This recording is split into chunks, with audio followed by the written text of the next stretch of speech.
the Roundtable on Human-Wildlife Conflict, but I don't know your history, Rob. So please feel free to introduce yourselves and your colleagues that are joining you today, Michael and Jay. I know probably they're both more familiar being from Canmore with a lot of us, but we're excited to have you on board, so we'll let you take it away.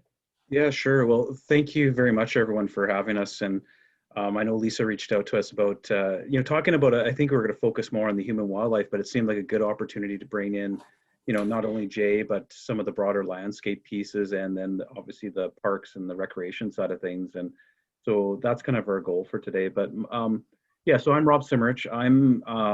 My current title is I'm the Executive Director for Lands Delivery Coordination South. I'm in charge of our public lands for basically from Edmonton down to Montana. And so I oversee our public lands program, our grazing program. I'm also accountable for recreation on public lands. And so a lot of talk with the minister and this government about putting in a Trails Act and fee and a lot of things there. So that's kind of my background. Work closely with my parks colleagues on a number of things in the Kananaskis Valley. A little about me, I'm based out of Calgary. I've been recreating in the Canmore, Calgary, Kananaskis area for basically my whole life. I'm an avid user of the landscape. I know it well. I'm out there as many weekends as I can. And, prior to taking this role, I had a role with regards to fishing, doing fish and wildlife work, as well as some other pieces around water management as well in the past. So we kind of have a varied background with the department over the last 15, 16 years now. Maybe Michael, do you want to introduce yourself real quick, and then Jay, and then we'll roll into the presentation, and I'll pull up the presentation while you're talking there. So maybe Michael. Sure, thanks, Robin. And it's nice to see so many familiar faces on the call here. As John mentioned, I previously had an opportunity to serve leading the Canmore Nordic Centre Provincial Park, as well as other specialized facilities and the trails program in Kananaskis region over the last decade or so. And just in the last year, I switched into the regional director role. So certainly familiar with Canmore and the Kananaskis region, having lived here for almost 20 years now. And as a former town of Canmore employee, certainly have an understanding at some extent of the municipal context as well. So happy to participate on this, and thanks for inviting us. And maybe Jay, do you want to say a few words? You're famous, Jay, but you might as well introduce yourself. I was born back in, no, I've been living in the valley since the mid 80s. I started out as a park ranger in K Country down in Peter Lougheed Park, and then started doing some contract work specific to large carnivores in Western Canada and the US. I left the government and did that for about 10 years. In the last 10 years, I've been working as a wildlife conflict biologist for the southern region, spending quite a bit of time in the Bow Valley, continuing to look at proactive mitigation for large carnivores and all the human use that's going on. So a lot of my efforts have been focused on the Kananaskis Canmore corridor. Great, thanks, Jay. And I noticed you got a haircut too, so. All right, so for our presentation today, we have about half hour, and we wanted to leave time really for the task force to ask a lot of questions of us. So I just wanted to talk a little bit about managing the landscape and just kind of some broader context as to how the province sees the area and just how we manage the land. Because I think, we don't really think about this stuff, but it does drive where we make decisions and how we make decisions on what goes where in the landscape. So just really quickly on that. Jay and I, Jay's asked me to kind of speak to this, but I'm going to put all the hard questions to Jay on the human wildlife conflict side. So we'll speak to that, and then Michael's going to be speaking to the parks and recreation management side of the equation, and then lots of time for questions here afterwards. So to get us started, I mean, everyone, you all know where the Bow Valley is and the context there, but I throw this slide up just to really highlight the context around the surrounding land base, right? So, people come to Canmore to recreate, but they're often into the park, they're into public lands, they're into the national park. And a lot of people don't really know all the context in there. But if you look here, Canmore, it has the private land pieces. It has the, you can see kind of the grayish color there. That's public land to be a wildland park at some point in the future. And then we obviously have the park surrounding on either side, the provincial park. And then you get into the national park on the other side. So lots of different land uses, and all those different parks and land uses have different management intents on how we're managing landscape. And really what drives a lot of our decision making about what happens where on the landscape is these management plans. We have the SSRP, or the South Saskatchewan Regional Plan. That plan really sets broad outcomes for the region and how we want to manage the region, what our goals are, our objectives. We have Kananaskis management plans. We have a K-Country Integrated Resource Plan from the 1980s and the K-Country Recreation Policy. A lot of this work was done in the late 80s, early 90s, and it's really foundational stuff that has set the direction for how K-Country has been managed over the last 2 decades or so. And some really foundational things around conservation, around recreation and tourism development, where that can occur on the landscape. Where do we want to have higher intensity development? Where do we don't? And so really we lean a lot of these types of plans and other plans like it to really direct and guide how we manage the landscape with regards to recreation and tourism opportunities. So with the regional plan, this was the most recent of the plans. It was approved in 2014 and really stressed, balancing of the social, economic, environmental pillars. And with that, there's a big recognition in that plan around tourism and recreation objectives, that the region is well positioned for that, and we want to grow and foster recreation and tourism opportunities throughout the region. But I think a lot of people are drawn to the Canmore Bow Valley in particular because of the unique amenities and the landscapes and the beauty there. And then with that, in those regional plans, we're also giving direction about balancing off. So we have areas for conservation that have been identified. New parks were identified in 2014. Other sensitive areas to be protected. And so those are all kind of the part of the balancing act that we are looking at when we're thinking about the landscape and how we manage it. And when you dive under that, here's a few clips, and you probably can't see that very well, but what I want to highlight here is that we do kind of chunk out the landscape and zone it in different ways. So when you look at, for example, the area on the left here, you can see 2 is where our critical wildlife zones are. 1 is where our prime protections are, so that's key conservation areas. And then you have higher intensity areas, and you can see that around where Nakiska is and around Peter Lougheed, where we have facility zones where we want to develop tourism opportunities. And that's really what's guided a lot of our decision making about how we've put things on the landscape over the last 20, 30 years. And I think as we go forward and think about growing tourism further, we'll need to think about where we can accommodate that and what some of the trade-offs are with some of those things. Yeah, and then from a broader context perspective, what we're seeing is 2020 we saw unprecedented use of the landscape, whether it's in K-Country, and Michael's going to get into more details on that and what we saw in K-Country, but across the board on all of our parks and public lands, we saw unprecedented amount of use by Albertans. I think Albertans couldn't go anywhere there because of the pandemic, so we just saw that they're coming out. And what I think we also saw is increased awareness that there's such a tremendous asset here, and people are going to start coming, I think, more and more just because they're becoming more aware of it. And I think, people knew about K-Country and the Bow Valley, but we're also seeing that elsewhere as well. In the Bighorn, we saw unprecedented use by Nordegg. We saw that in other locations that never had the same level of pressure that they did this year. So a big driver there. And we're seeing that, that uptake over time. So, Michael's got to get into that a little bit later, but, just that increase in growth and is really driving that. The other thing I just want to highlight is that the government has, obviously we have a lot of economic challenges with the pandemic and where oil prices are.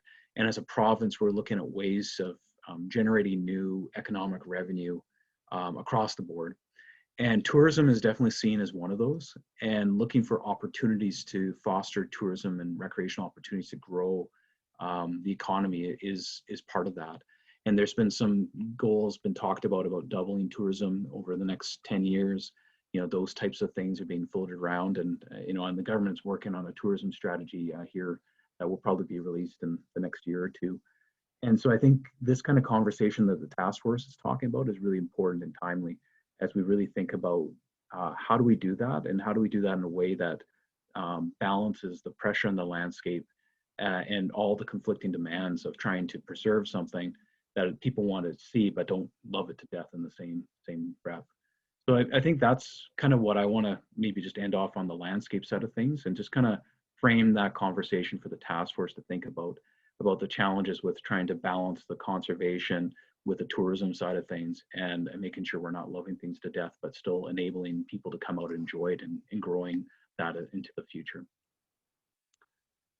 So changing gears slightly here, I do want to speak to the Human Wildlife Coexistence Roundtable.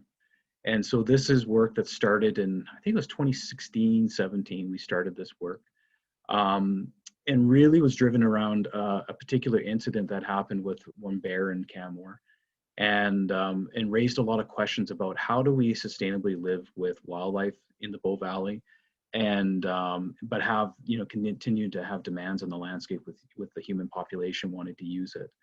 And so this roundtable was struck. I had a steering committee which Mayor Borrowman was a part of, and others from the town of Banff, department officials, Banff National Park, and really talked about how do we reduce the negative interactions between people and wildlife, especially in the developed areas. How do we maintain habitats in and around the Bow Valley and other areas to ensure that they're viable, supporting safe and responsible recreation, and being transparent about what we're doing on the landscape to kind of make those objectives meet. And so a technical team was struck. They developed this report. This report is online, so there's a link here, and encourage the task force to take a look at it and read through the recommendations in there. But to highlight some of the recommendations that came out, the report really focused on, what's our current state, what are some of the mitigations, and then had specifically 28 recommendations around these 6 key themes around transboundary management. So how do we work with Banff National Park, the provincial bodies, the municipal bodies? How do we work together to better manage wildlife? How do we manage wildlife in the developed areas to mitigate that?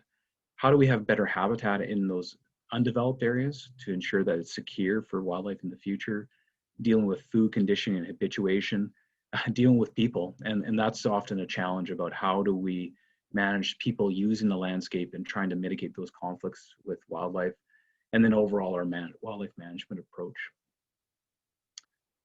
And so, some of the specifics here around, looking at where do we have issues around in around the towns, Banff, Canmore, around wildlife. And so here's just an example of, we do track and manage, understand where do we have issues with bears and elk on the landscape, and really looking at tools around education and enforcement to really inform the public about how to be safe, and then if there's issues, how do we ensure that people are following the rules, especially if they have areas that are closed. Looking to remove attractants for wildlife so they don't come into those developed areas, and be able to be reactive and respond when we need to ensure the public is safe. The other piece is around habitat security. And so with this is really understanding where do we want wildlife to be, so that they're not in the urban areas or the developed areas, but really trying to foster them to be in areas that are outside of those areas that could be more sustainable. And so some of the things we've been looking at is, habitat security, reducing some of the human footprint in some of those wildlife corridors, proactive closures when we know there's bears in certain areas, for example, removing attractants, those types of things. So these are all a number of measures that the department, along with the town of Canmore and other bodies, are looking at. And here's a few examples of what we mean with regards to this. This is the school in the middle of Canmore. It's a great place to for elk to come and have a meal and hang out and feel nice and safe because there's no predators in the middle of town. And you can see here, looks like a cow left one of their calves under a deck. It's a nice safe spot for elk. So, and this really highlights some of the challenges, right, of what we're trying to deal with and mitigate. And so a couple of years ago, the town of Canmore installed a fence here around the schoolyard just to keep elk out and help to minimize some of the conflict by having, elk in a schoolyard, which is inherent. Other areas, habituation and food conditioning. So trying to really look at ways that we could reduce efforts to, avoid feeding wildlife, avoid attracting wildlife into areas where there's food. And so there's been a number of initiatives underway for several years. And here's an example of just some of the areas where we see bears being attracted in and becoming a problem. And so if you look at the early or the late 1990s, we had more issues around garbage, bird feeders in particular. And a number of bylaws went into place around the early 2000s, which really reduced the number of conflict that we saw around garbage and bird feeders. But really, you see now in the Bow Valley, it's really the natural habitat. It's the buffalo berries, other berry crops in the valley that really seem to be drawing the bears into certain locations.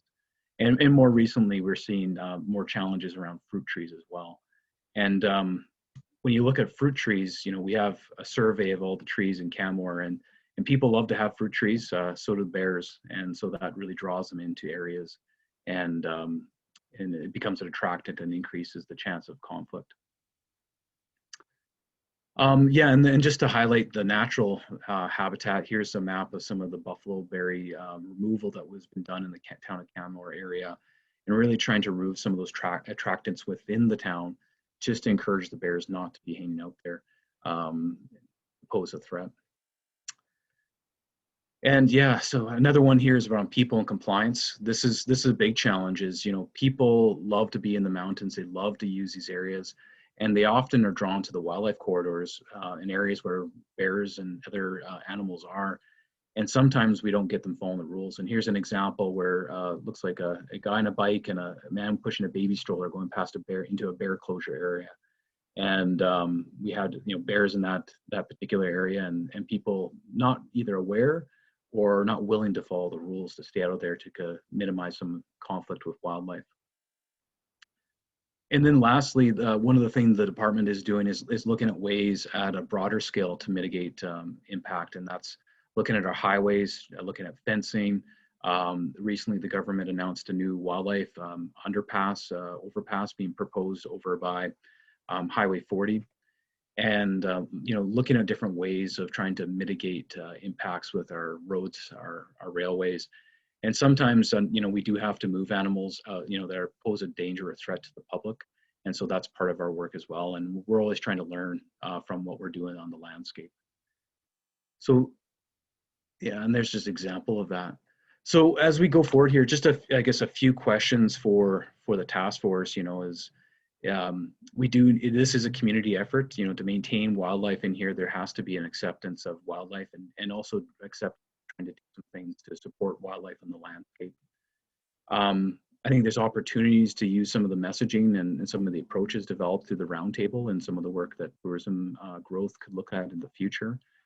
When we're planning for the landscape, we need to think about where do we have people and where do we have wildlife, and trying to really balance those things and be appropriate with that. And really need to work together, around how we go forward with all this. So we're going to move over to Michael first, but Jay, do you want anything you want to key in on, or anything you want to add to that bit? I don't think so. Maybe during the Q&A, we can probably clarify some things if people didn't quite get it. Great. Yep. All right, so I'll kick it over to you, Michael, and I have control here, so maybe just say next slide and I'll advance for you. Sure. Yeah. Thanks, Rob. As Rob mentioned, I'm going to focus a little bit more on the sort of the human elements here that we're experiencing on the land, and where some of the trends are going. And while I'm starting here at the sort of the regional scale, we are going to kind of narrow down into at least Kananaskis country. So maybe just quickly, I'll show you the map of what the region looks like in terms of our management area and within Alberta Parks. And if you can go to the next slide there, Rob.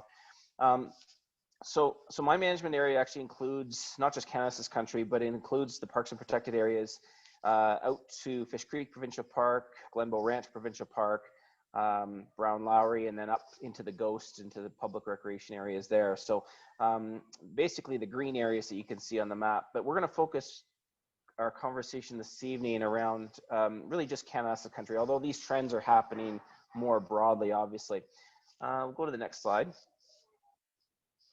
So I've identified sort of 5 key visitation trends that we are experiencing, and it's not necessarily unique to 2019, 2020, but it's certainly, we've seen it kind of grow over the last few years. And as Rob mentioned earlier, and no surprise here, the number 1 visitation trend that we are seeing is massive increases in overall use. So we'll show you the sort of what that looks like graphically here in a second.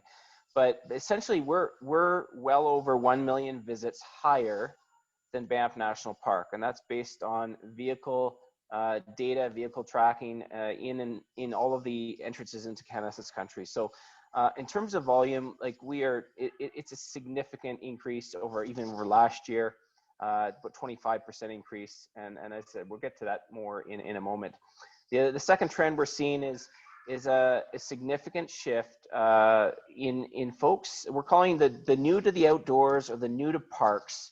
And I mean, some have suggested it's driven by a lot of new Canadians, but frankly, we're seeing it just urban dwellers who haven't historically recreated in park settings. They're coming out for the first time, and when they come out, they realize how much they enjoy that experience, and they bring their family members. They come out again and again and again, and what we see here, and some of the pictures that down below there are just pictures of grassy lakes.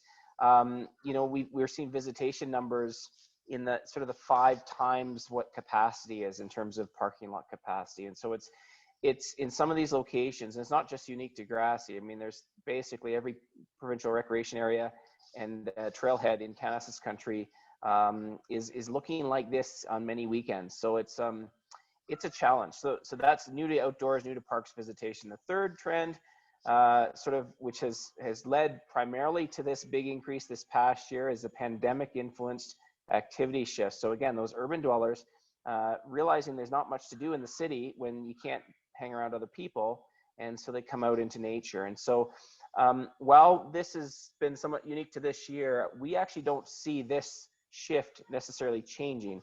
We see that more and more people are going to want to do things outdoors, and Canada's country being so close to Calgary and other urban centers, it's in a prime location to receive this shift in outdoor recreation activity, and it's not unique to Alberta. It's happening across North America, and so these natural areas located close to urban centers are seeing usage that we've never seen before. The fourth trend, and that is somewhat unique to, it's certainly something that we've really only seen in the last 10 years, and that is the idea of social media influenced recreation demand. And some might argue that this is sort of part of the overall kind of selfie culture, if you will. But it is the idea that, if you get the photo and you can post it on social media and you get a bunch of likes, I mean, there's a draw there. And so we see people going out because of other social media influencers and blog posts and Facebook, entries and pictures.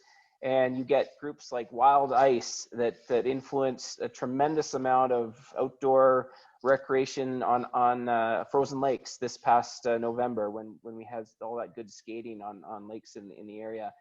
That's just one example, but there's literally dozens, if not hundreds, of those types of influences and forces that are creating this demand and interest in outdoor spaces and the parks landscape.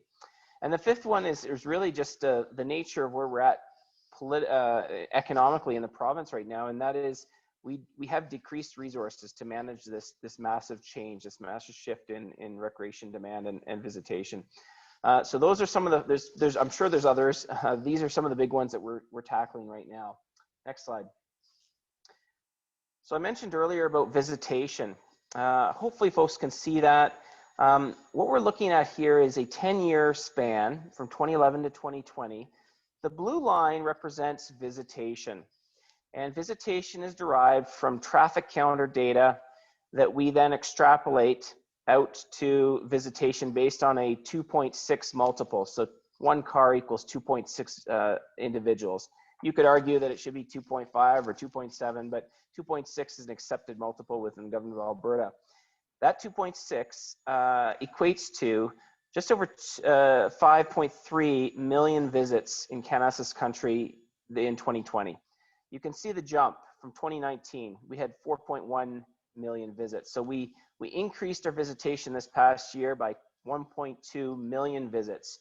For context, back in 2011, we're looking at just over 3 million visits. So in 10 years, not quite doubled, but getting close.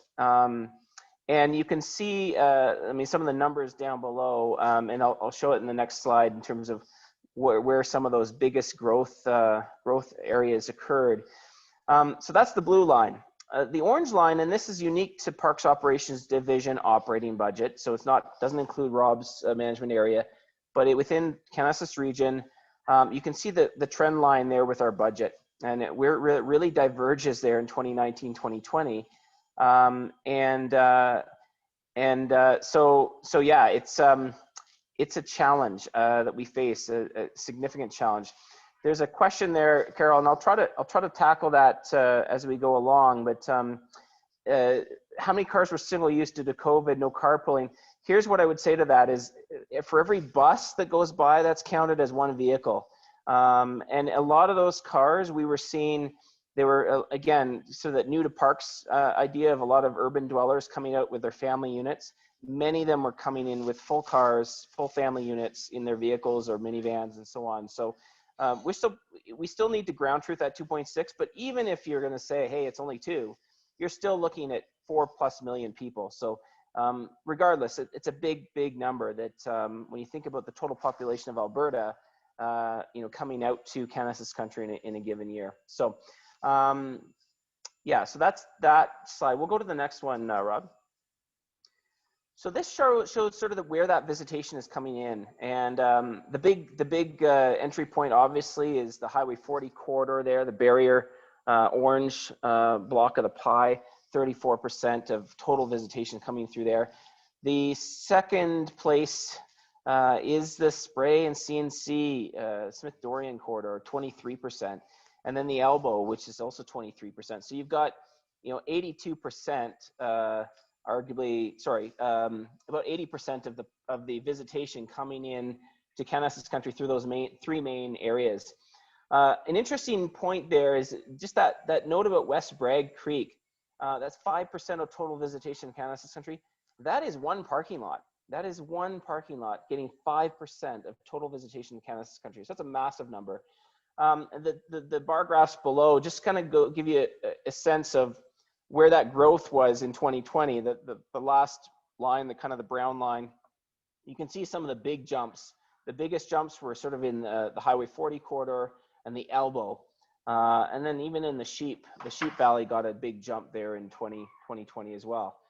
Spray and CNC, that, the Smith Dorian corridor entrance, that saw growth, but it wasn't quite as large as some of those other areas, which really speaks to those other areas that saw the biggest growth were the areas closest to Calgary. So interesting trend there. Moving on to the next slide. So this visitation has a direct correlation to the number of public safety responses that we have to do within our program area in conjunction and partnership with our environmental enforcement branch and conservation officers.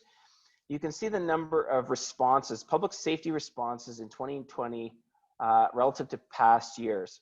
It's 427. So we're talking on average more than one a day.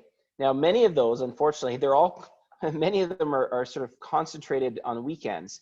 And so you see a tremendous amount of those rescues happening on weekends. And in some busy summer weekends, we can do 12 rescues in a given day. On July 11th this past year, we ended up having to make a difficult decision to close one of our public recreation areas, a parking lot in Yamnuska, because we did not have the resources if somebody got injured to rescue them. And that was the first time in our history we've ever had to close a day use area simply because we had no resources to rescue. And that day we'd had a fatality, another close fatality on the same mountain. and we had nobody else to basically respond to the next rescue call, which is a bit of a scary situation, frankly, to be in when you realize if somebody gets hurt out there, there's nobody coming to rescue them. And so, you know, to give you some context to that number, that 427, that's a higher rate of rescues than Jasper, Banff, Waterton, Yoho, and Kootenay combined.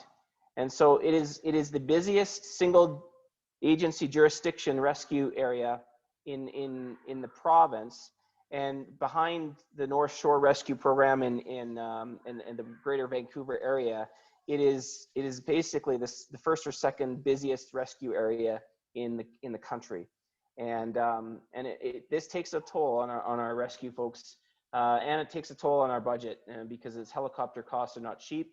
We spent a couple $100,000 more this year than last year in rescue costs alone. Next slide. So we talked about some of the trends, and what are these trends leading to? And Rob mentioned earlier, you know, there's certainly impacts on the environment, but let's talk quickly on the visitor impacts, on the impacts on the visitor experience. And you know, we saw people wanting and needing to go further into backcountry to experience solitude. We saw, you know, the social media was really influencing visitation trends. Places like Troll Falls that have historically not really been on the radar screen suddenly became a thing once a few bloggers went and blogged about it. Folks are turning to apps and third-party navigation software to kind of find trails, even if those trails actually don't exist in any type of designated or formal manner. So you see trails or routes kind of forming out of nothing in a matter of weeks, simply because it showed up on some latest navigation app like All Trails or some of the other navigation apps. And blog sites and selfie culture, I mean, these are driving a lot of the visitation to some of these popular locations. And then along with these new to parks folks, and new to the outdoors folks, there's a lack of awareness of parks expectations and behavioral norms around what to do when you're in a park. So for example, you don't just throw your garbage along the trail. And we picked up several, I think it was 10 or 12 pounds of garbage along just this past summer along the Ha Ling Trail. Garbage that normally we don't typically see, but because we're seeing a lot of new people out in the landscape who don't understand that they shouldn't be throwing garbage on land, or maybe they're just too lazy. You know, they're just, you know, those experiences where there's garbage everywhere around garbage cans, or they're not even using the garbage bins when they don't know how to use the garbage bins because they're bear proof, or they don't want to touch the garbage bins because it's COVID. So we're seeing some of those issues from a visitor experience perspective. Impacts on the environment. We talked about challenges protecting sensitive areas. Obviously impacts on wildlife movement when there's people, huge numbers of people in wildlife corridors. We're seeing concentrated day use at some of our high use areas: Grassy, Yamnuska, Barrier, Troll Falls, Grotto Pond, Highwood, Hart Creek, and elsewhere. And even, you know, COVID trail braiding, we've always had trail braiding, but COVID has introduced this idea of, you know, we need to stay 2 meters apart. So, which is tricky to do on a single track trail. So what you have is people going off trail to stay away, to stay 2 meters away, and that off trail activity and walking tends to increase the trail braiding we're seeing. And then operational impacts, as I mentioned earlier, you know, we have 900 washroom stalls in our region that we have to maintain and clean. And just the amount of visitation means that those washrooms have to get pumped out more frequently and cleaned more frequently. And we're having a hard time keeping up. Garbage, waste, and litter issues, increasing costs associated with that. Parking control costs, first year ever that we had to hire third-party parking contractors to manage traffic and congestion in high use areas like Barrier and Grassy. Spent, I think, about $120,000 on that. I mentioned earlier, increasing rescue costs, increasing enforcement issues, and a lack of CO resources, COs being the conservation officers.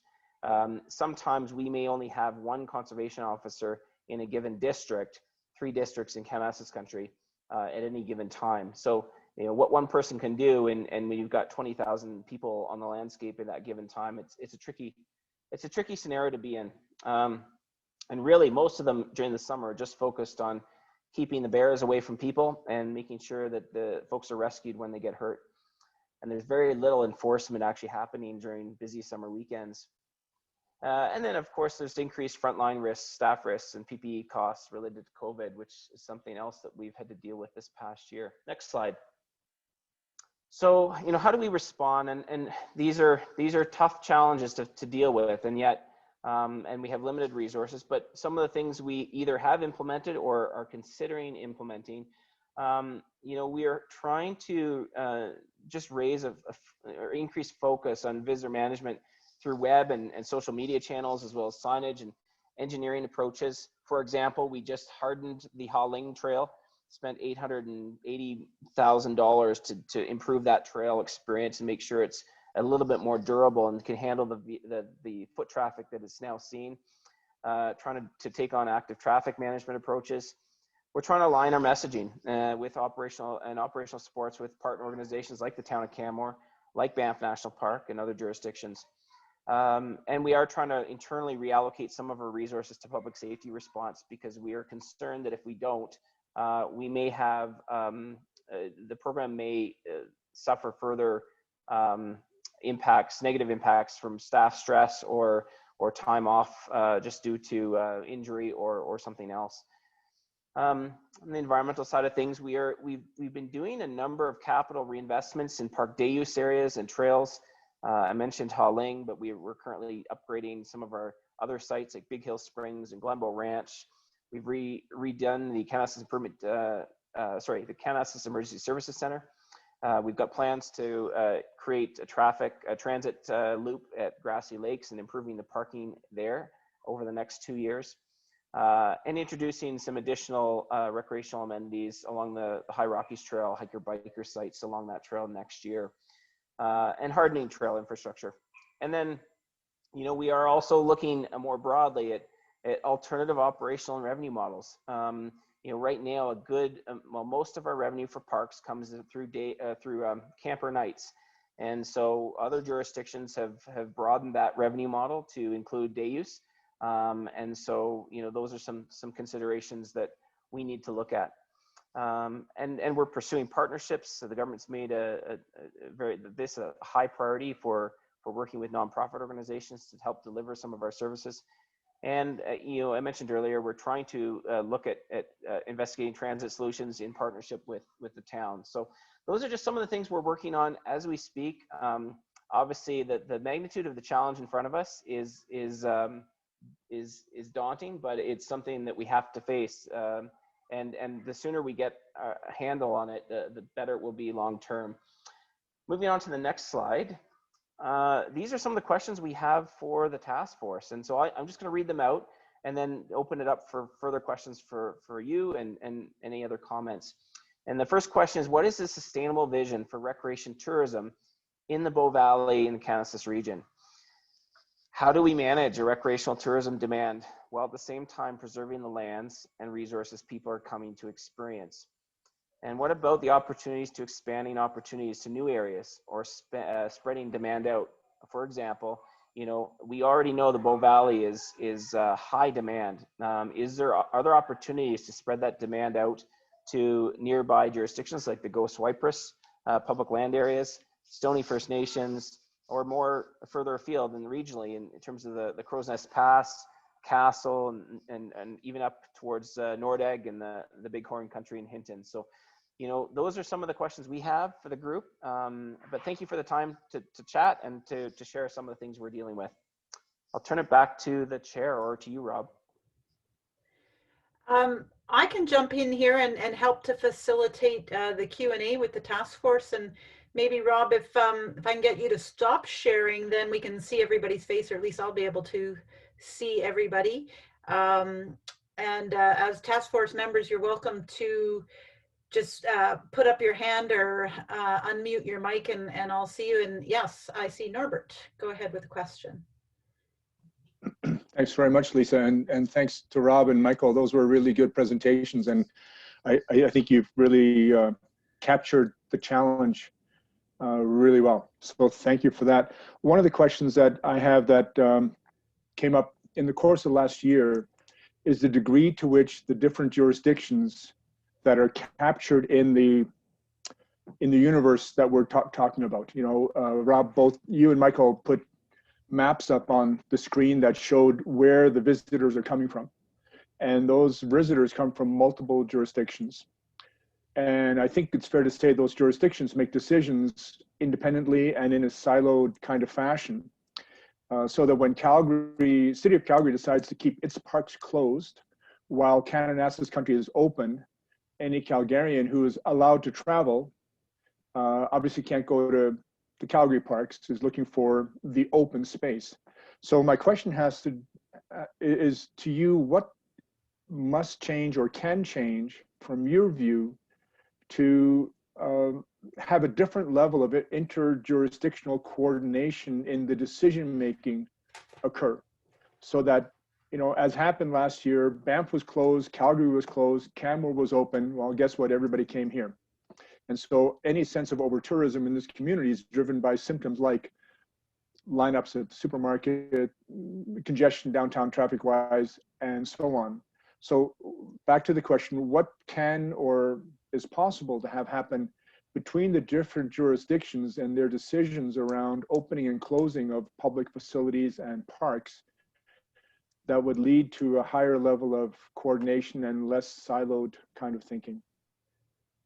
Yeah, that's a really good question, Norbert. And you know, I think there's COVID-19, which it's its own thing in itself, but I think it highlighted the challenge, right? Is, you know, City of Calgary's doing one thing, Banff's doing another thing. You know, there's a point where we closed our parks and public lands, or certain portions of it, and then we opened up, right? So I think, you know, to me, the answer, though, no matter the context, whether it's, you know, a pandemic or not, is we need to have good communication about working with our partners with that. And, you know, Michael and myself do work closely with Banff National Park. I do engage with our Calgary colleagues, but not so much on the park side of things. I think, Michael, your team probably does quite a bit more on the Fish Creek side. To me, it's communication. And then I think as we're talking about going into the future, it's really about having a kind of a joint strategy on how we're going to grow things or do things together, right? Because you're right, if we don't have that overarching strategy, then it's tough to stitch everyone together and everyone really clearly understand their roles and how they kind of fit together, and maybe how we can better complement each other further. So that's kind of my lens on it. Communication and a good strategy, kind of put it together. I don't know, Michael, do you want to add to that from your experience with your role? Yeah, I think maybe quickly, Norbert, I mean, the description you gave there, which was sort of what we were facing in May when the government decided to reopen the provincial park system, which includes Fish Creek Provincial Park. But it was done sort of independent of the national parks sort of decision making. And I mean, those decisions are political decisions, and we really don't have much influence on that. And so, yeah, that political decision allowed the demand to really concentrate in provincial parks for at least a month there before national parks really reopened. And that did create a heavier sort of concentrated use. But I don't, that probably, I mean, knock on wood, I don't think we'll actually be closing parks in the future due to COVID. I think that we've learned a more nuanced approach to that. Maybe I shouldn't speak about that, but I don't think we're going to go down to that hard lockdown again in parks. But that was just 1 month. I mean, at the end of the day, when Banff National Park reopened, we still had the huge demand, and so it's something we definitely need to think about, work with our partners on, and as Rob said, we do communicate quite frequently with Banff National Park. But even their policies are sometimes driven federally at the national office in Ottawa. So it becomes a significant challenge when those decisions are being made at those much higher levels. Okay, thank you, both of you, for your response. Is there another question that anybody had? Yes, go ahead, Jeff. I'm just wondering if there are other jurisdictions, other places that you admire a model from that you could maybe direct us to, or are you really inventing the wheel for the first time here when it comes to this kind of level of usage? Well, I think there's a few layers to it. Maybe I'll turn it to Jay because I know, like, just on the human wildlife side, and then maybe on the tourism side, we can talk a little bit about that. But Jay, I know we've been looking at a lot of models elsewhere with regards to how we mitigate that wildlife conflict. Well, I guess, Jeff, it's a pretty small community in my world as well, and we talk, us in the biz, the wildlife conflict biz, are constantly communicating with one another right across the continent, to be honest. And so I think I think if you look at the Bow Valley and a lot of the things that we're doing, most people would say we're the ones at the head of the curve from a wildlife conflict mitigation perspective. Not to say that there aren't things to be learned from other areas, but I think that we're in the game and we're in the loop with a lot of the players that are dealing with these same kind of issues right across North America, and in some cases further afield as well. I think that our issues are a little unique based on Michael's presentation, in that I think the scale of human use, is probably higher here than in most other places of North America. So I think that becomes our challenge, even within the Canmore footprint itself, from a town perspective, residentially, with all these large carnivores and wildlife running around. We are a little unique in that respect. So other areas have not had the need to try to go where we go, because we're dealing with this stuff for the first time in a lot of cases.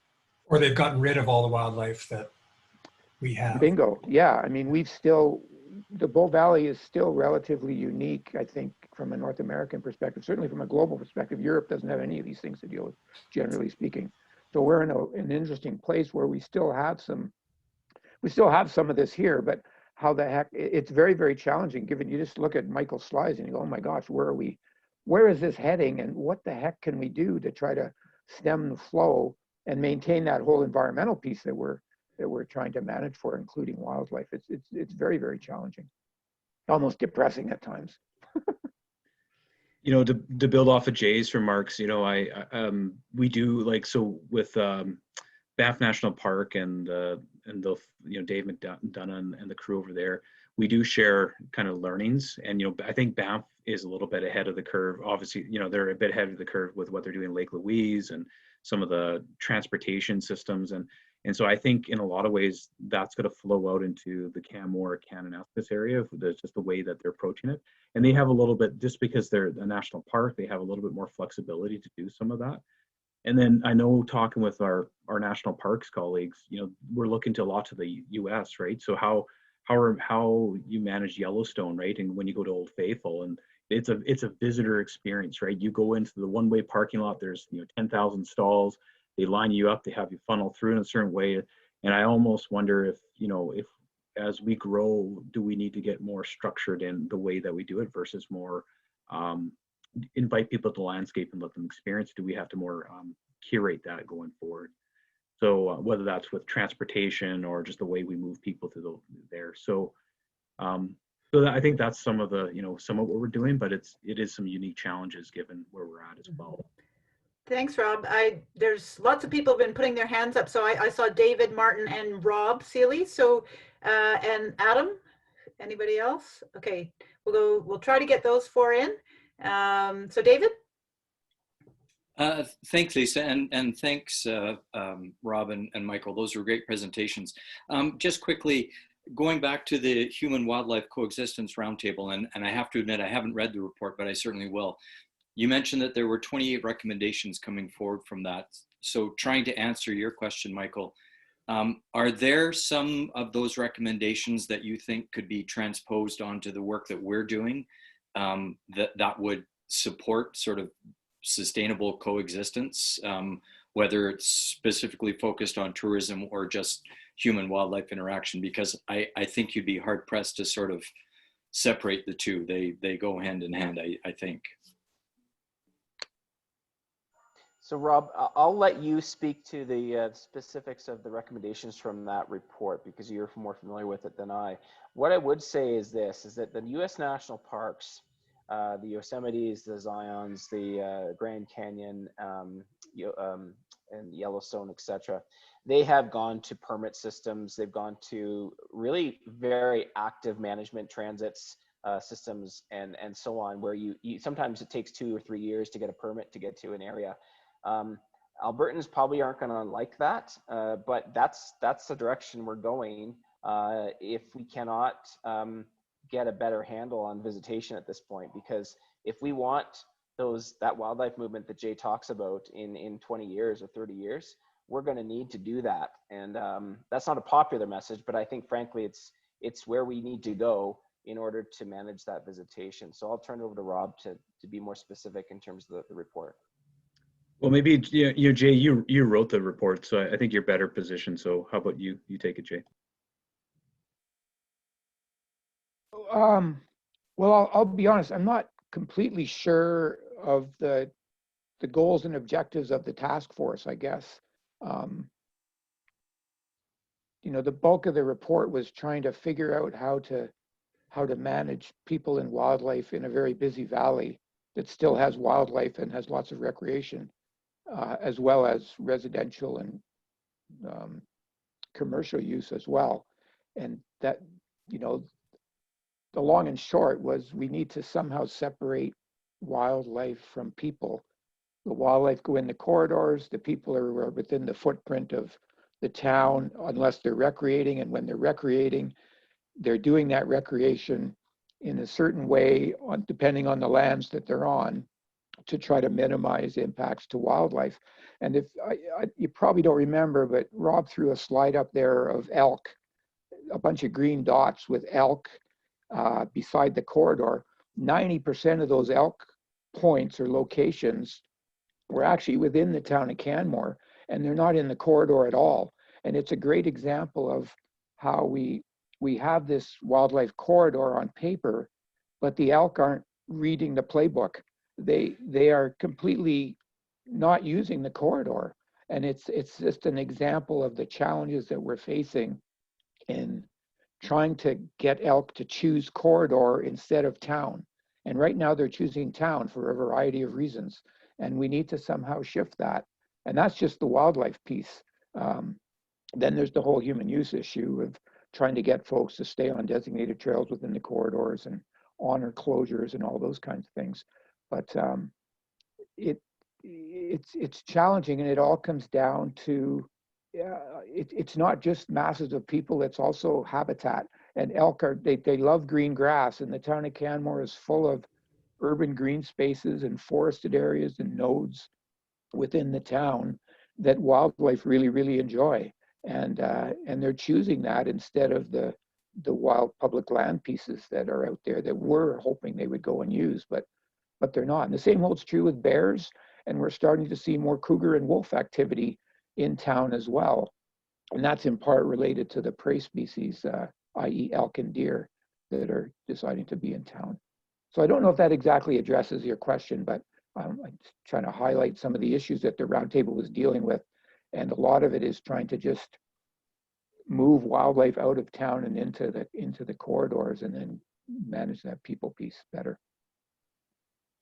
Yeah, and I'll add a bit there, Jay, because I was at the Roundtable for a number of the meetings, and it's really also around the education piece and the consistent messaging. And that is where, as we embark on our community engagement exercise, that I think we can have a real role to play as a task force, and certainly as a municipality on the communication and education side of visitors, of residents, and of our regional day visitors as well. And so we'll go to Martin. Great, thanks, Lisa, and thanks for the presentations. That was great. I was really amazed, Michael, with your slide that 1.2 million people come through this way versus, I kind of expected Highway 40 to be triple or 4 times that amount. What I'm wondering is if there is and you've already talked a little bit about potentially in the future there could be limits on, you may have to book, etc. Is there a possibility of disincentives to traveling at certain times? Like, is that potentially in the future? So would it be maybe a user fee on weekends that's fairly high, and then Monday to Thursday there's either no user fee or a lower user fee to try and spread that out? Because I would see that as helping the people still be able to use the see the valley, but spread it out and not cause so much impact on the resources. Yeah, and Martin, those are all good ideas. And I mean, I think if there's a silver lining on this is that there's no shortage of tools that have been tried or experimented or even implemented in parks settings across North America and worldwide. And so there's a whole toolbox of tools that we can use, and those are some of them you've just described. And certainly we're looking at many of those. I think the challenge right now, the acute challenge we currently have, is from a sheer resources perspective. Kananaskis region, while we are the biggest and the most well-resourced in the province, we are less than 50% what Banff has, and yet we have more visitation. And so it is a unique challenge in that, you know, I just need, I think, a couple $100,000 to get a transit solution in to partner with the town of Canmore for Grassy. Do you think I can find 200,000 to do this? It's a challenge. And so, yeah, we are acutely lacking the resource to really actively manage to the level that we probably need to keep the landscape and the ecology values intact at this point. Now things might change in the future if different revenue models get put forward. We might have more resources, but at this point, given the fiscal situation of the province, I mean, we don't have the resources, and that's a simple fact.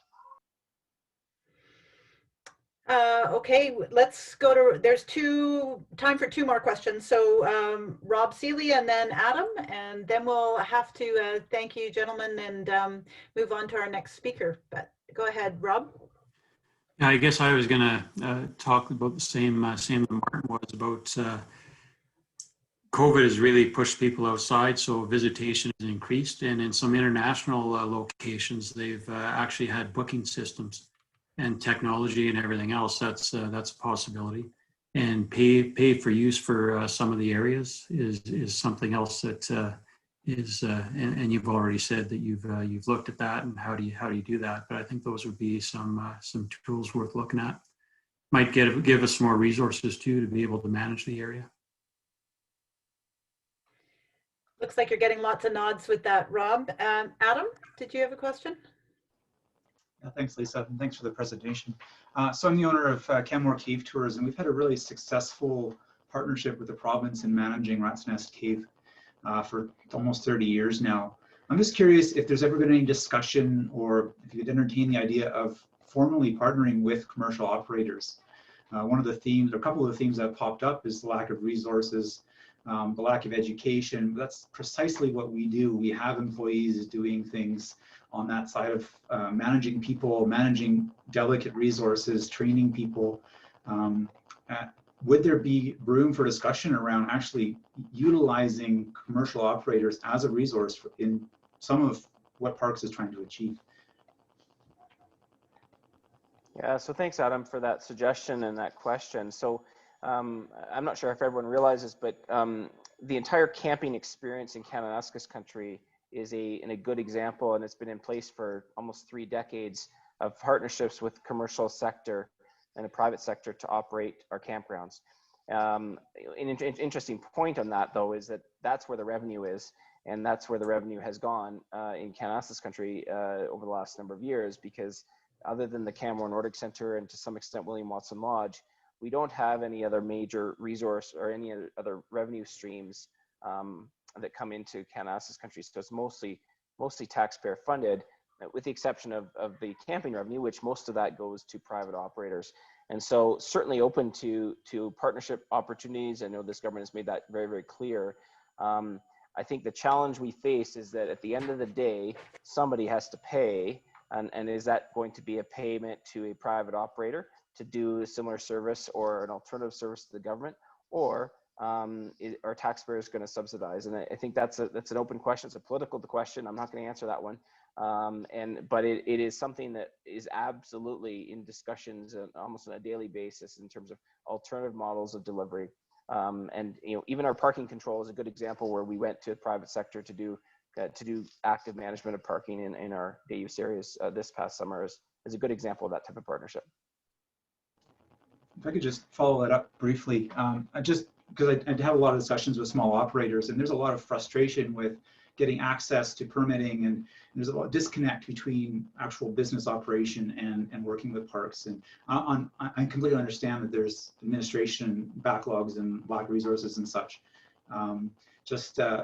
Is there a way, or what is the best way to get involved in that discussion, be part of the discussion, and help facilitate that? Because there's a lot of interest from people I speak with, but there doesn't seem to be an easy way to get involved in the conversation to help foster that, I guess.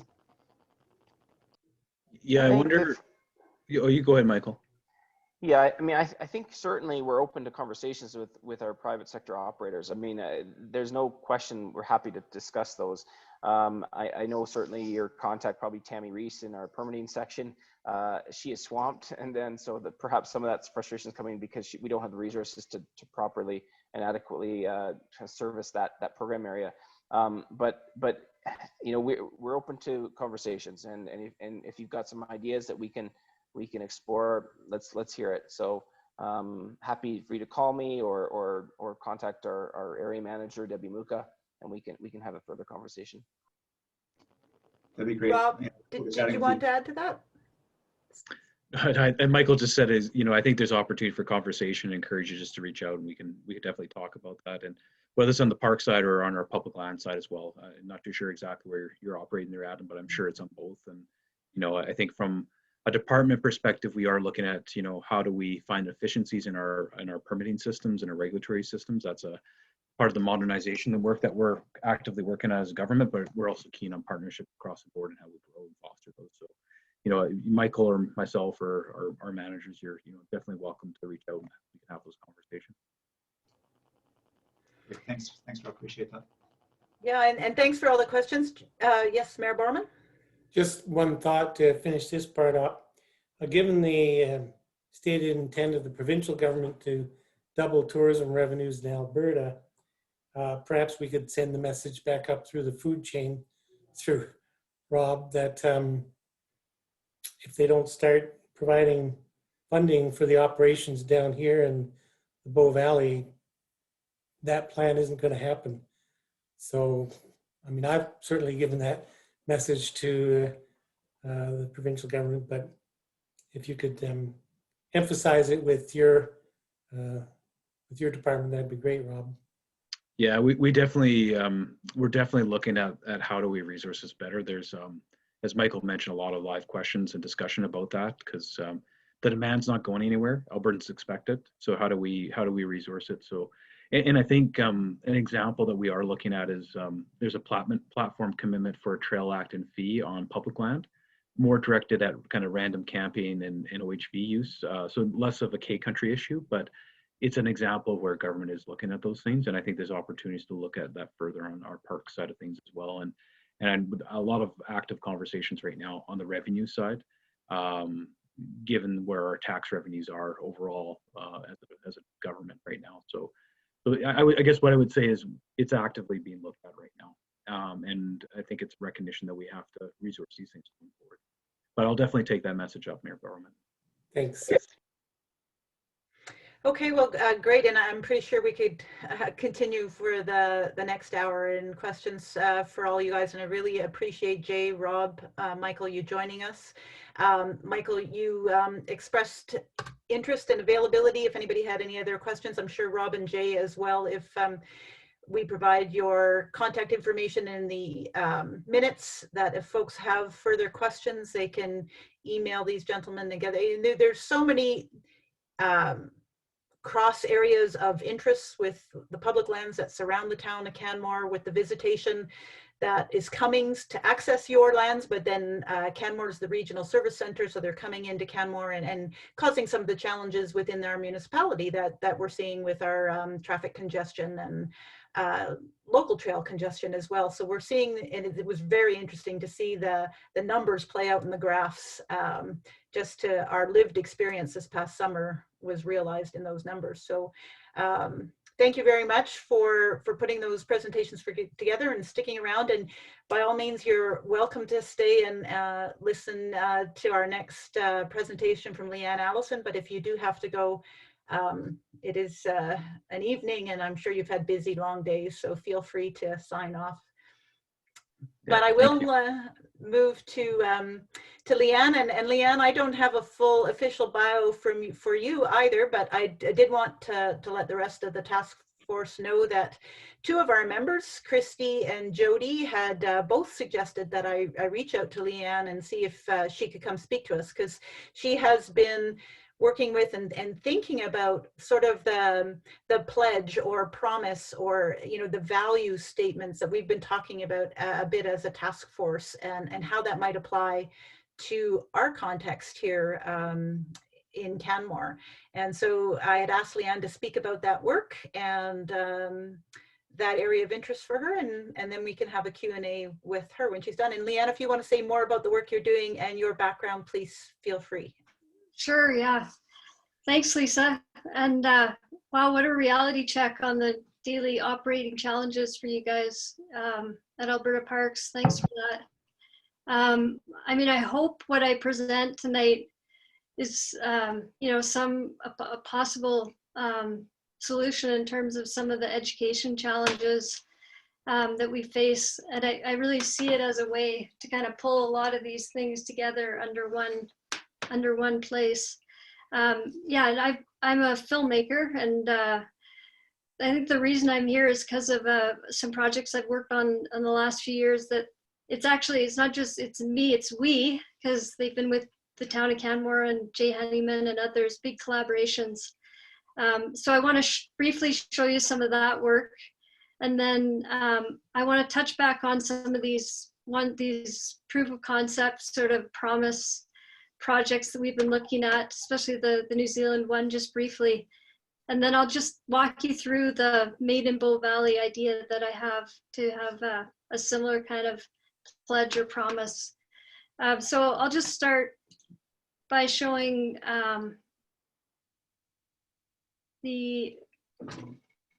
just going to show you my film here.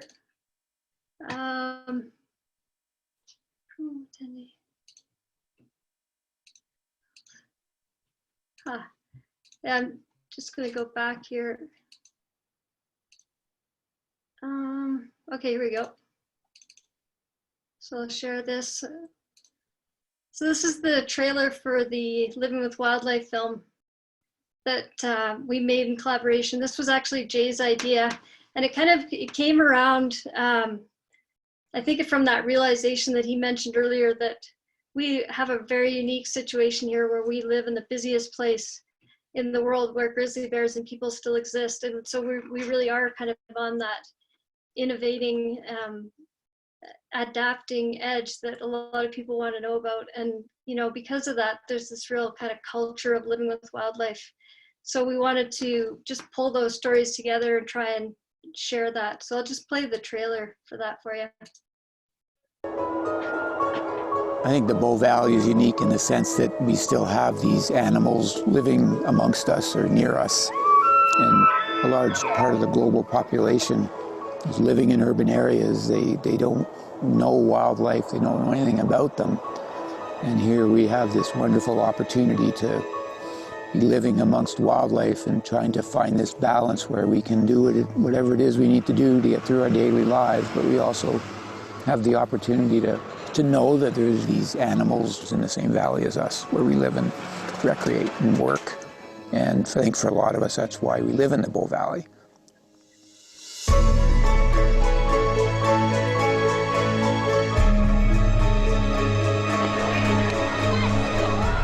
We live in an area that has millions of people coming to visit it from all over the planet. Everybody's having to learn new things every single year because of the change in the landscape. And that includes animals like bears and elk and how they move through the valley.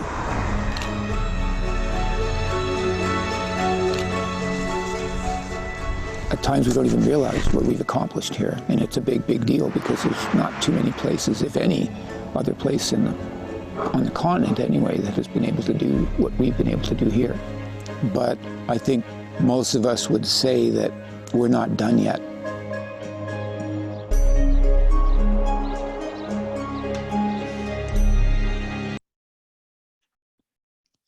Yeah, so that's the film that ended up, I mean, it's been translated in a bunch of languages. I just got a request last week for it to play in Italy. You know, they have brown bears now in Italy, and so they're really looking to us to figure out how to manage that. It certainly played in lots of festivals. It's been used with WildSmart in the classrooms. I know it's played at lots of visitor centers. But all along, I knew that there wouldn't be you know, the appetite online to necessarily for people to watch something for 20 minutes. So we worked with the Calgary Foundation. They put in $40,000 for us to create this interactive version of Living with Wildlife.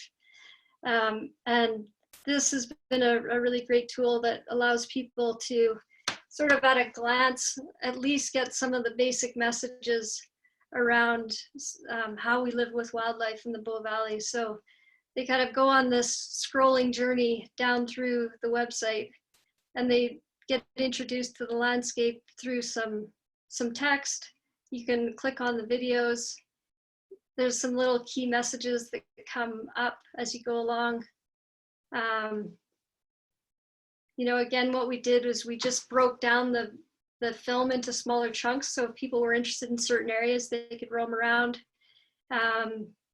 There's a really compelling section on the garbage. I worked with some folks at the National Film Board to make this. I've done a bunch of projects with them, and I got some really talented builders and designers to help on this. This was sort of my favorite section. I wanted to put in something about recreating at night and cougars, just to try and scare some people from doing that. And yeah, this section on basically just that in the heat of the moment, in the heat of the summer, when all those trailheads are so busy, and there were really so few people from Alberta Parks trying to manage the people and the bears, it's a pretty compelling part of the film. And then this part really spoke to me, to the youth culture and the culture we have of living with wildlife. You know, kids here learn from an early age how you have to be in these places. And then we were able to add a section on the Stony traditional knowledge, and this was kind of inspired by right around the same time they came out with their traditional knowledge grizzly study.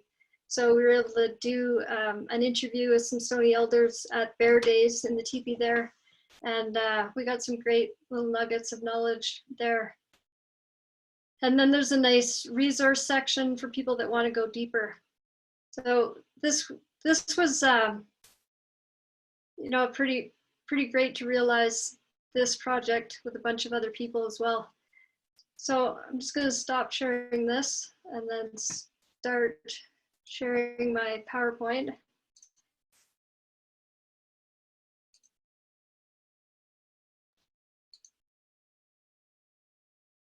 Yeah, so I really am impressed that you guys are doing this task force. I mean, it is the kind of leadership that I've come to expect from Canmore. And I think I can see how it's come out of the human wildlife task force, like the fact that getting the national parks and the Alberta parks and everyone talking about this stuff together, that was a huge first step. And I see this as the next step. So I think that's, you know, I really commend you for that. You know, since that time and since I made those films, like it feels like the world has really shifted under us. The ongoing pandemic that we're definitely directly affected by. The climate crisis is definitely upon us in the Bow Valley with the 2013 floods, and you know, something that's maybe a little less visible. I'm actually working on a film right now with the National Film Board called Losing Blue. And it's all about how, you know, the incredible blue lakes that everyone comes to see here as glaciers retreat, that color is starting to fade, and it's actually starting to happen in lakes around Lake Louise. So that's like a really major Anthropocene story, a thing that we're having an effect on these deep time processes with unknown consequences. And, you know, it gives you pause to think. And globally, we're experiencing the 6th great extinction crisis. And, you know, here in the Rockies, we're not completely immune to that. We're about to lose the caribou in Jasper. But I think this is the area where the world is kind of looking to us to keep the line. And, you know, I think it's a tremendous responsibility that we have to keep these large carnivores on the landscape. So as a consequence, we just can't kind of go about business as usual anymore. And I think we really need to pause. And I was really struck in the presentation by you guys, how I think we just have to either, you know, I think we've already studied enough, but we just have to say what the carrying capacity is and then just stick to it, because I think everyone has this feeling that we're kind of at this tipping point. You know, we're at the tipping point with tourism, we're at the tipping point with development. You know, it's very clear, I think, to everyone. And so I think what we need to do to get through this is to lead and inspire. And again, I see this task force as the first step towards that. And then taking this idea of creating a central kind of meeting place for the promise, and the pledge, which I'll get into, is another big part of that. So it was actually Cheryl from the Biosphere who first came to me with this idea, and the New Zealand project wasn't around yet. It was this Palau Pledge, and Palau is this tiny little island in the South Pacific, and everyone comes through one airport, and so you can't actually go onto the island until you've seen their film and you sign off on the pledge.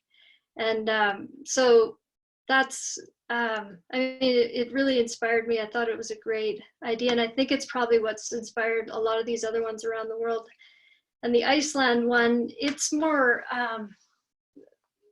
you know, same thing. There are fewer ports of entry. It's mostly geared towards international visitors. I don't know if anyone else has been to Iceland. I've been there, and we actually had tea with the president of Iceland. So they're very accessible, and he's in a lot of the videos there. But the one we've been talking a lot about is this Tiaki Promise. And I encourage you to go watch some of those videos. I mean, I wonder if we could have a show of hands who hasn't watched one and who might want to just watch 1 2-minute video. I mean, what do you think? Go ahead. Yeah. Okay. Okay. So I just got to stop sharing that. Oops.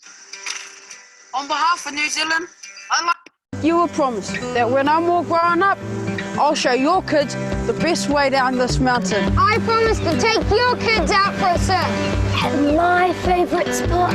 I promise to teach them the waiata my kuia taught me. I promise to give them a lift to something special. I promise to invite them over for dinner. To show them where our sea creatures live. I promise to take an epic photo of them here and here. But first, we ask that you, the visitors of today, make a promise to our future that while travelling around New Zealand, you'll help protect and preserve our home, caring for our land, our sea, and our culture. Please follow the Tiaki Promise.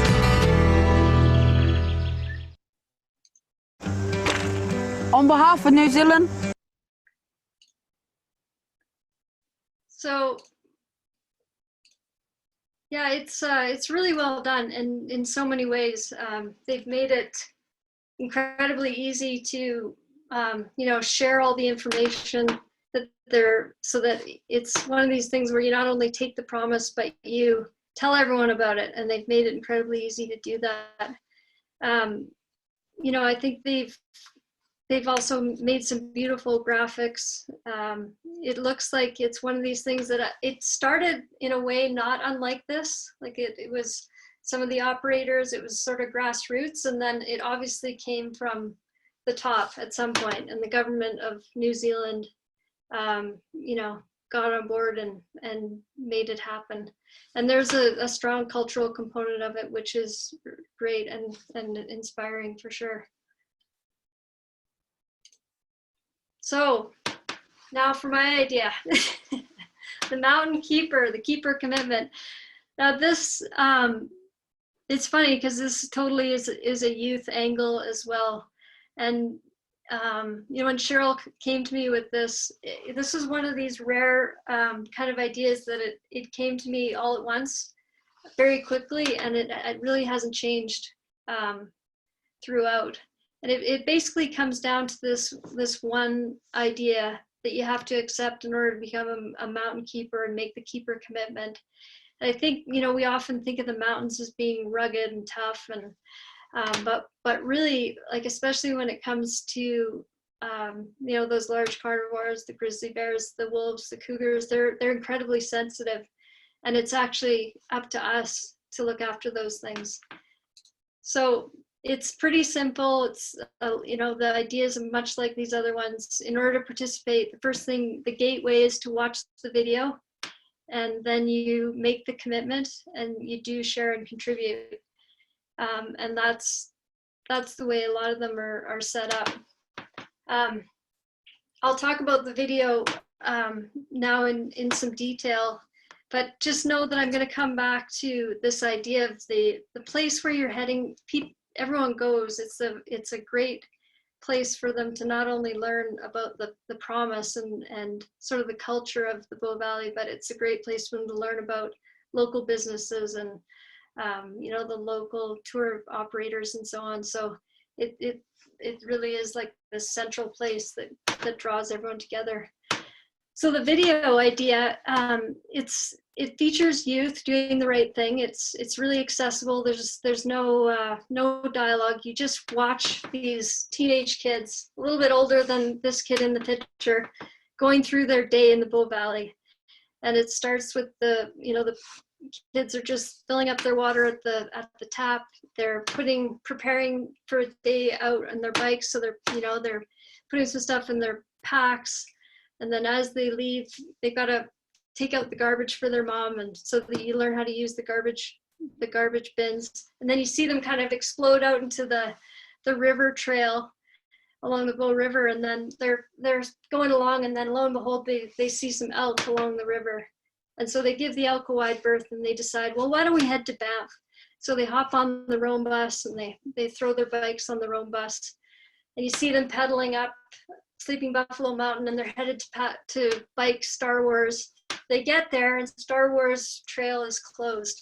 And, you know, it's closed because of bears. And so it's like, oh, well, they're used to that. So they turn around and they come back, and as they're heading back downtown, they come across a garbage that's overflowing with Tim Horton wrappers and you know, coffee cups and stuff. And it's right where a tourist bus is coming in, and the one kid that's sort of the main character, he knows better, and but he doesn't do anything about it. But as he's pedaling back down to the skate park, he has all these visions of seeing a bear in that garbage and getting trapped and getting moved, and he feels bad about it. But the next scene, they're all playing at the skate park, and then he has this feeling that he kind of wants to get away from it all, and he goes into this area around the marsh loop, and he gets drawn into this aspen forest, and he's been there a lot as a kid, and he's checking out this one grizzly rub tree, and he's looking at the tree. And this actually happened to me personally a couple summers ago, where I was showing someone the signs of bears using this tree as a rub tree. And then I kind of pull focus, and I see a black bear family feeding on berries, like not far away. And they were so busy feeding that they didn't even really notice us. And so this kid sees this, and he backs away, and he hops on his bike, and he goes as fast as he can back up to that garbage bin.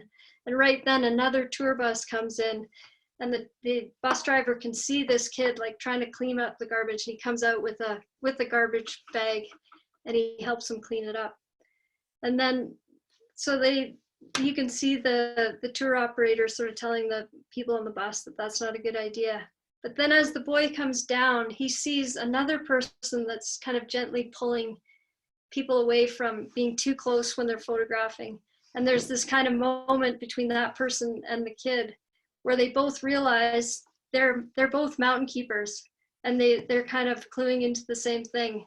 And then he sees a couple more people, and he's just got this huge smile on his face, and he just knows that he's looking after the place.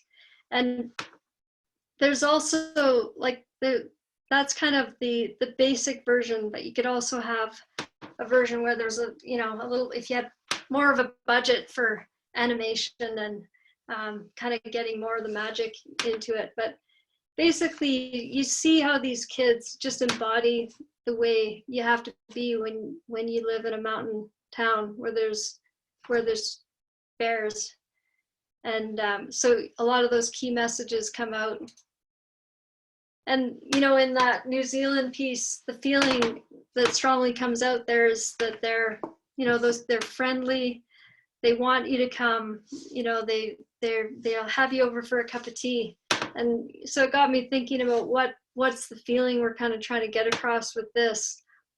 And, you hear it so many times, like the Bow Valley attracts people because it's just so spectacular. And a lot of times people come and then they just are so changed, they just want to stay forever. And I think a big part of that, even though people don't necessarily come to Canmore all the time to see a bear, I think the fact that they're there changes the feeling of the mountains. I remember having a conversation with Barry Blanchard years ago about him living in New Zealand. And he said, the mountains were nice, but it just wasn't the same without the bears and the wildlife. So I think they're a big part of that feeling.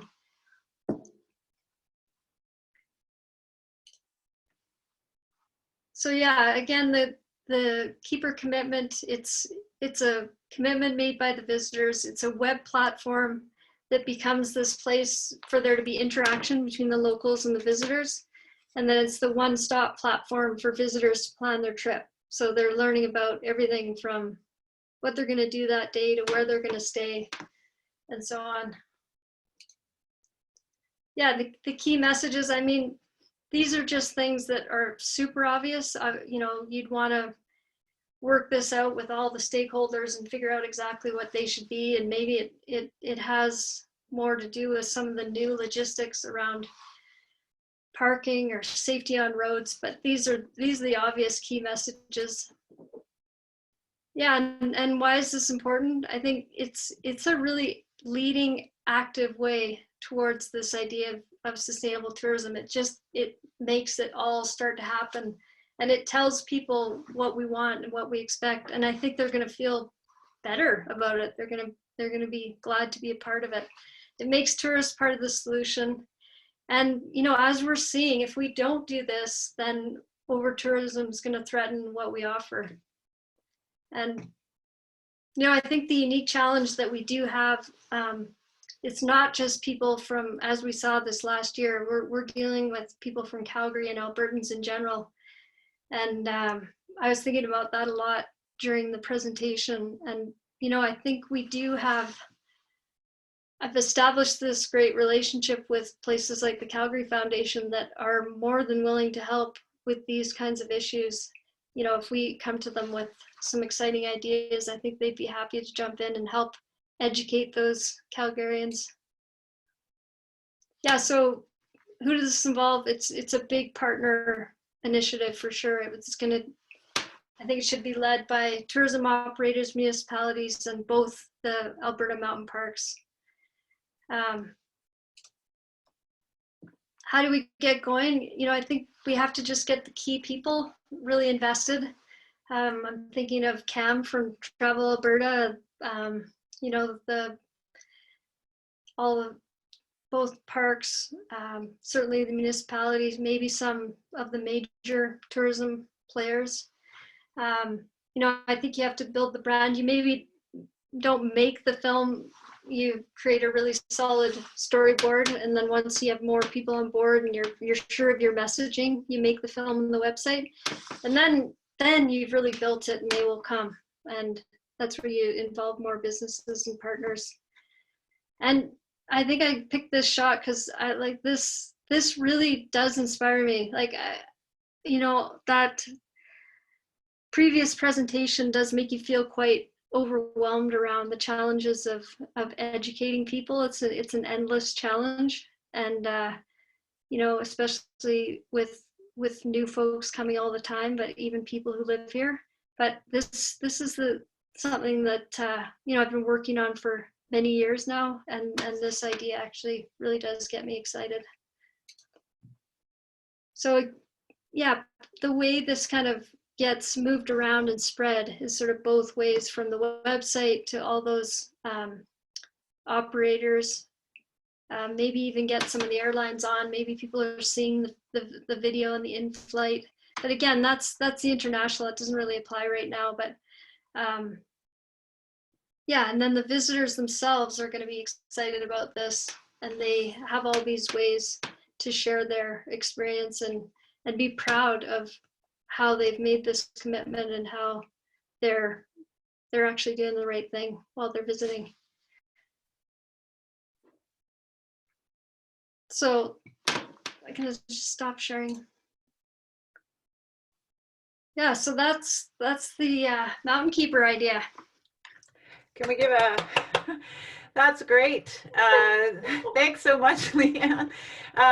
It really does tie so neatly so much of what we've been talking about and hearing, because, you know, as I shared with you, we've been having presenters, and today's presentation from the Alberta Environment and Parks folks, and, you know, we've had industry reps here, we've had tourism leaders, you know, we've had our own town staff, and how we've been working in partnership with our regional and intergovernmental partnerships. So I think we're sort of primed and ripe for this. And Rachel Ludwig, I don't know, Leanne, if you know Rachel, but Rachel's part of our task force here, and she's the executive director of Tourism Canmore Kananaskis, and led the sustainable tourism strategy that has just wrapped up. Well, I guess it's 2 years ago now.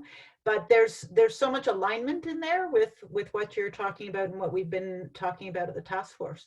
So I will just open it up now to questions of Leanne, or comments, or ideas sharing that you'd, yes, Sally. Thanks so much, Leanne. That was really just fun. And a lot of what we've had here is kind of felt heavy. So it was really nice to have something inspiring and uplifting, creative. Not that and other people weren't creative, and you guys were great, parks people, but that was really fun. So thank you. I just have, well, one, I also think you should add Rome. If the bus driver is getting off the bus and a mountain keeper, Rome should be a potential funding partner, Martin. So I would add that to the list for sure. Two questions for you. One is, and I don't want to impinge on your creative license or storytelling, but I had two thoughts. One was just around diversity of the representation, and if there are ways to incorporate that.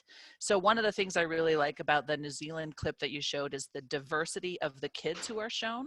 And if this film is centered on one person, I would worry a little bit about making sure there was diverse representation.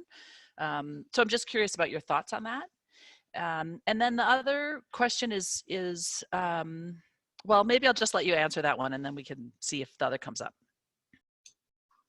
Yeah, for sure. I mean, the kid I pictured being in it was a Japanese kid, but I think there's an opportunity for, yeah, like honestly, I didn't think of this before I wrote the script, but since then I've thought of some of the principles that it's based on are definitely very inspired by Indigenous knowledge, right? Like this idea that nothing in nature really needs humans to survive, and yet we need everything in nature to survive.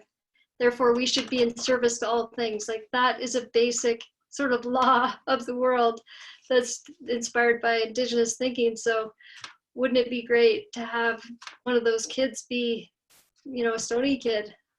And, you know, the other thing that was definitely in there, and I hadn't really thought about it so much, but this, you know, you can explain it through whether it's quantum physics or again, more of an Indigenous idea, but the fact that everything has an energy or a spirit, right? And I think if you had the money, you could really have a fun time with that and show, you know, a flyover of the mountains and maybe they move a little bit, right?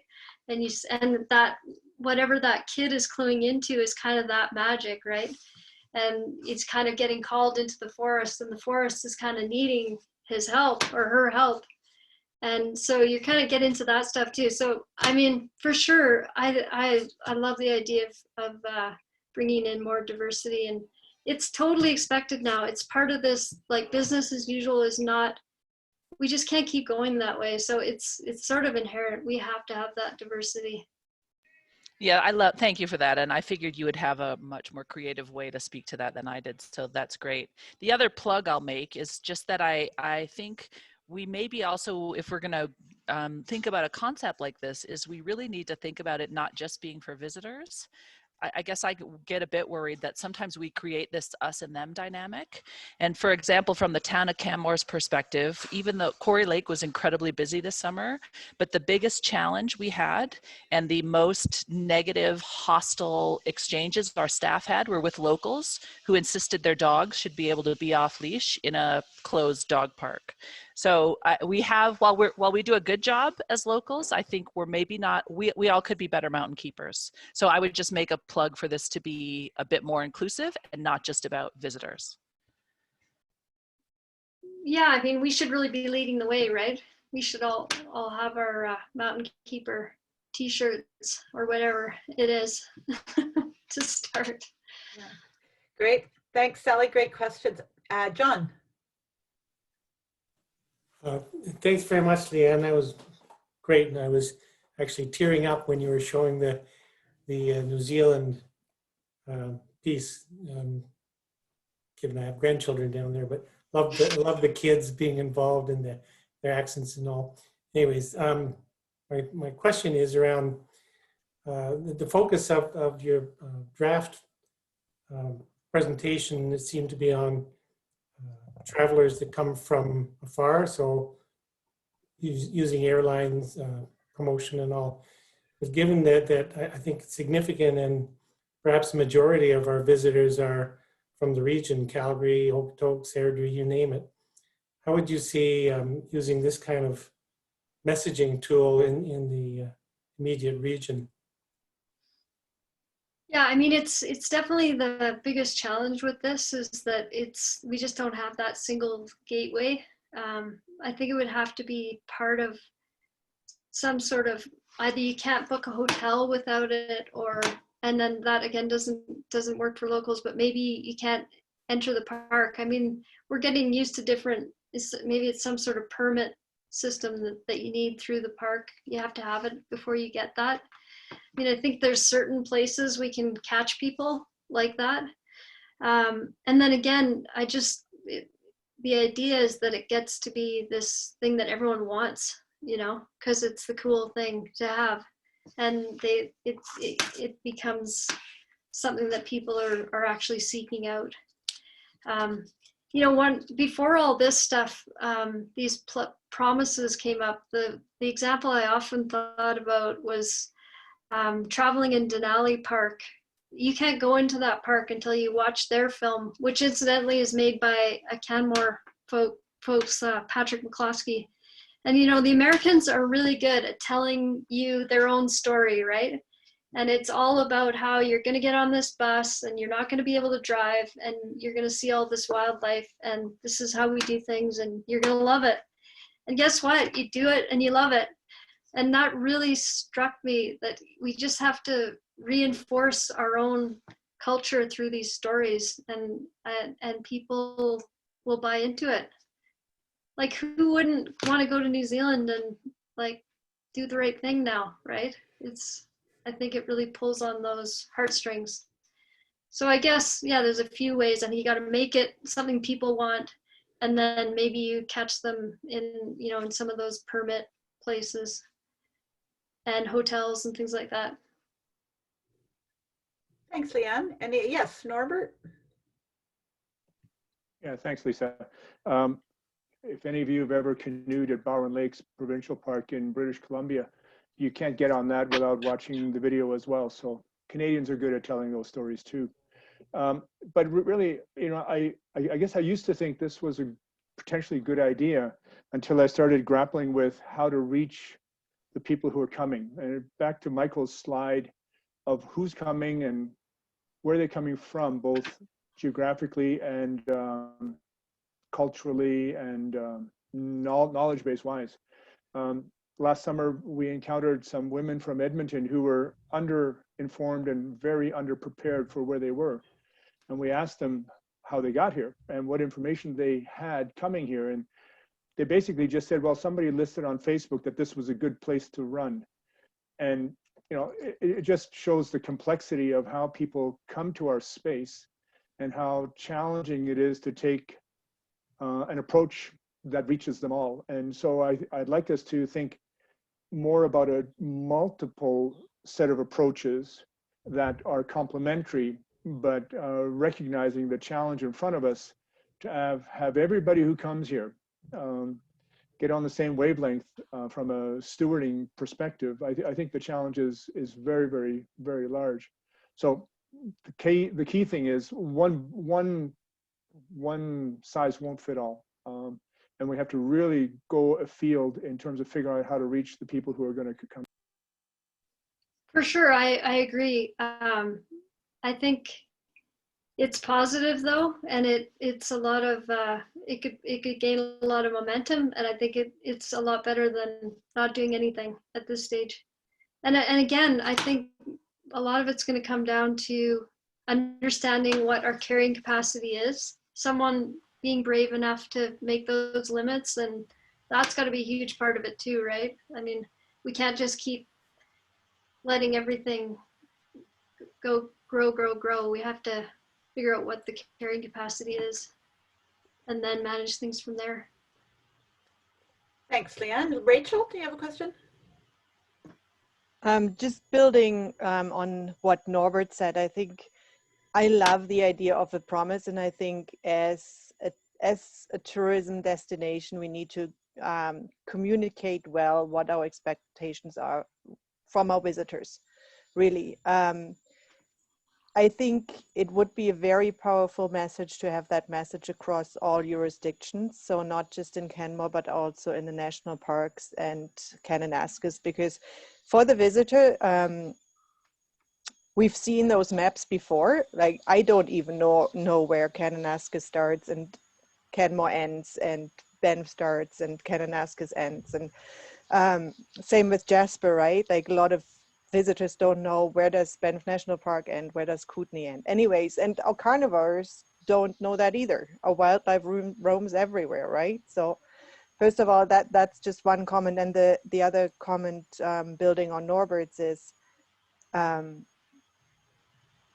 we are currently a destination organization of 3 with a budget of just under $1 million.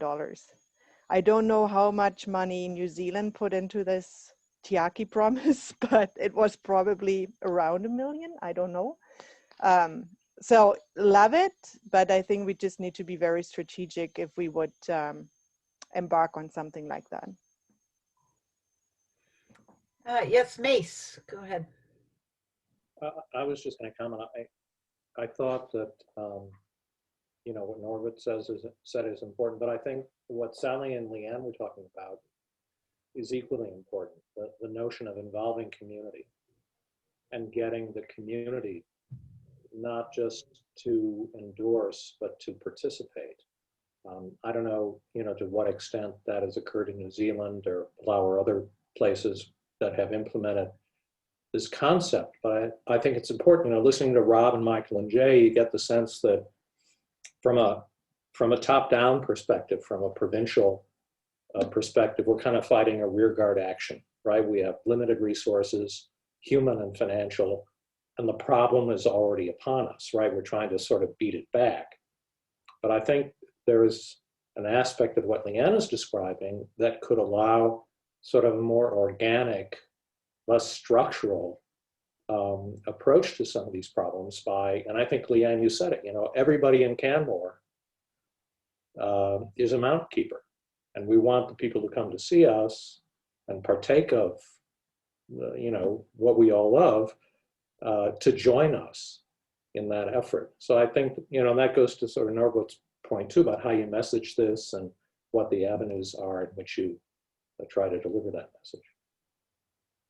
Yeah, thanks, Mace. That's great. And I mean, in terms of the money issue, on a very small scale, how we funded Living with Wildlife, it started with Nature Conservancy putting up their hand and putting in 2,000, and then Calgary Foundation put in 7, and then all the other partners put in 5.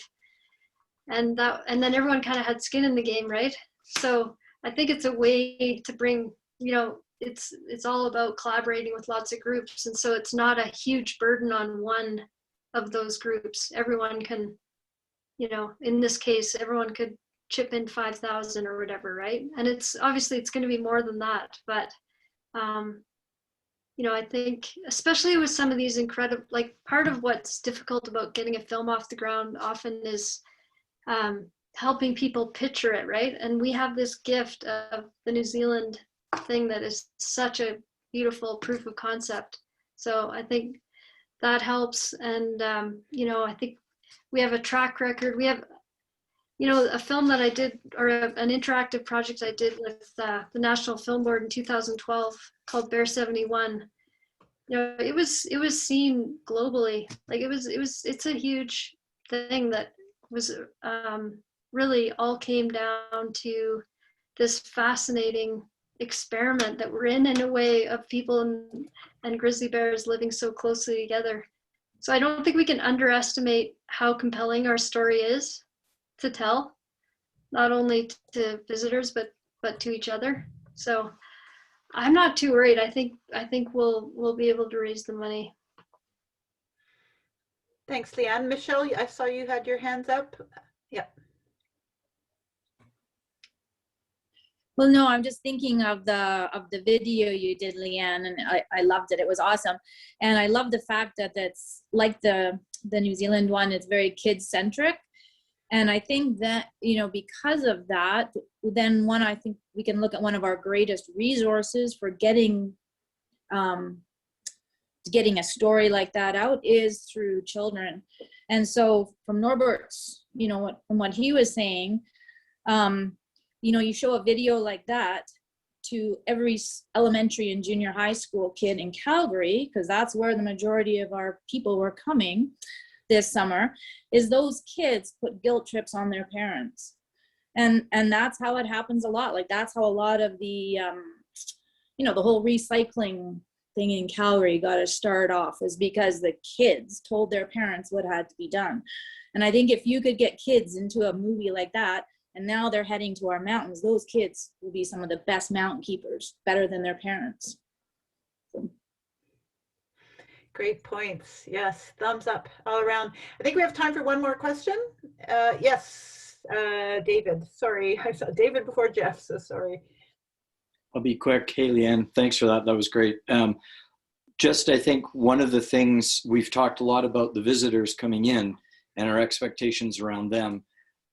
I suspect this may be a question for Adam and some of the other people directly involved in the tourist industry, but what about doing something for mountain keepers in terms of us as residents, but also if you're providing a tourist opportunity, some sort of service, you have another commitment that what you're offering sort of fits into the, whatever the promise or the keeper is. And John and Lisa and Sally, is there an opportunity for, we've talked a lot about the expectation around leadership. If you want a permit to do business in the Bow Valley, this is one of the expectations. It's prescriptive, but we all agree business as usual ain't gonna cut it. So just a thought. Yeah, some great thoughts there. and lots of opportunity. Thank you very much, Leanne, for joining us, for sharing your creativity and thought process. And I think it's going to give us lots of food for thought as we embark. You might not know our next steps as a task force, but we're in the process of engaging with a tourism consultant and community engagement specialist. So some of what we want to take out to the community can include potentially some of these Mountain Keeper Promise concepts. Guiding principles is what we've been talking about them as, but you know, we want to involve the community at large, industry, all stakeholders. So there's going to be a lot more discussion in the months ahead. So Great. we look forward Thanks to that. again, everyone, and keep up the good work.